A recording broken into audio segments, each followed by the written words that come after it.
Buenas noches o buenas tardes, me presento, soy un alumno del COBAEP 04. Mi nombre es Oswaldo Montejo Jerónimo del grupo 504. Le presento mi diaporama de los enfoques teóricos de la administración. Bueno, sin nada más que decir. Comencemos. La teoría clásica se basa fundamentalmente en la importancia de la estructura en las organizaciones formales, sin darle consideración alguna al factor humano. Es el polo contrario a la teoría de las relaciones humanas, que como vimos anteriormente, se centra en el individuo y en las relaciones sociales dentro de la organización. Orígenes. Henri Fayol, el fundador de la teoría clásica, fue el ingeniero. Henri Fayol hizo grandes aportes a los diferentes niveles administrativos, sistematizó el comportamiento gerencial, estableció los 14 principios de la administración y dividió las operaciones industriales y comerciales en 6 grupos que se denominaron funciones básicas de la empresa. Principios de la teoría clásica: división de trabajo, autoridad, disciplina, unidad de dirección, unidad de mando, subordinación de interés individual al bien común, remuneración, centralización, cadena escalar, orden, equidad, estabilidad del personal, iniciativa, espíritu de equipo, funciones básicas de la empresa, funciones técnicas, funciones comerciales, funciones financieras, funciones de seguridad, funciones contables, funciones administrativas. Las funciones administrativas. La teoría neoclásica de la administración comprende un enfoque administrativo, de mediados del siglo XX, que fue impulsada por grandes protagonistas de la administración luego de la Segunda Guerra Mundial y la Gran Depresión económica.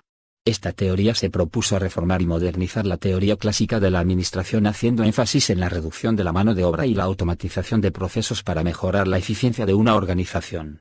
Su tesis principal consiste en controlar, orientar y dirigir, administrar, a un conjunto de personas para que logren llevar a cabo un trabajo utilizando la menor cantidad de recursos posibles. Principios de la teoría neoclásica. Los principios que representan la teoría neoclásica son los siguientes: la organización debe ser formal. División de trabajo y unidad de mando, un solo jefe por subordinado. Especialización ya sea por finalidad, procesos, zonas o clientes. Desarrollo de jerarquías en la organización. Distribución y relación entre la autoridad y la responsabilidad. Características de la teoría neoclásica. Las principales características de la teoría neoclásica son los siguientes: hace énfasis en los objetivos y resultados. Se enfoca en la automatización del proceso productivo.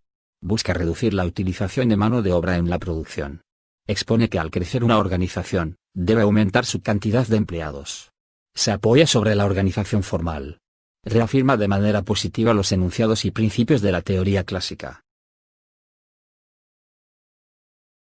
A continuación veremos los principales exponentes de la teoría neoclásica.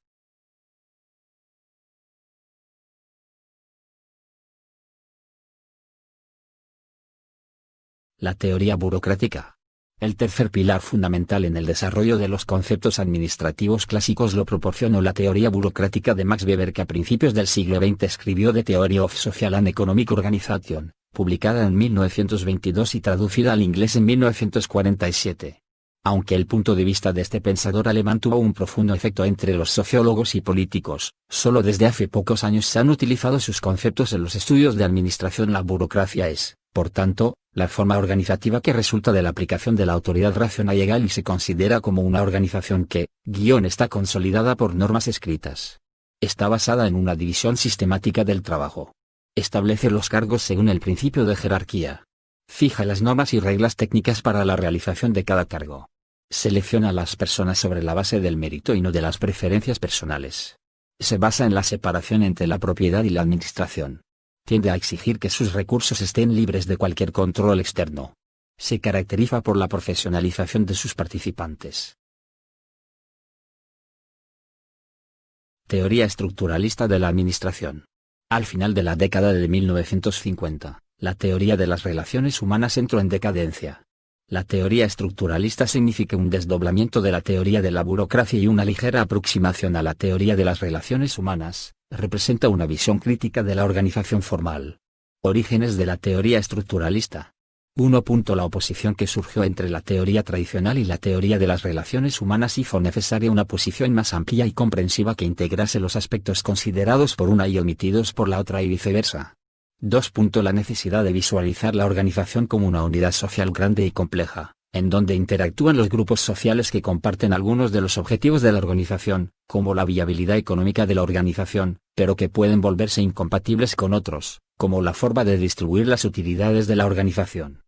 3. La influencia del estructuralismo en las ciencias sociales y repercusiones en el estudio de las organizaciones. El estructuralismo tuvo fuerte influencia en la filosofía, en psicología, en la antropología, en las matemáticas, etc. 4. Nuevo concepto de estructura. El concepto de estructura es muy antiguo. El Real Fito en los principios de la historia concebía el logos como una unidad estructural que domina el flujo ininterrumpido del devenir y lo hace inteligible. 5. Estructura es el conjunto formal de dos o más elementos y que permanece inalterado sea en el cambio, sea en la diversidad de contenidos, es decir, la estructura se mantiene incluso con la interacción de uno de sus elementos o relaciones. Para finalizar dejo un mapa conceptual para que entiendan mejor la teoría estructuralista.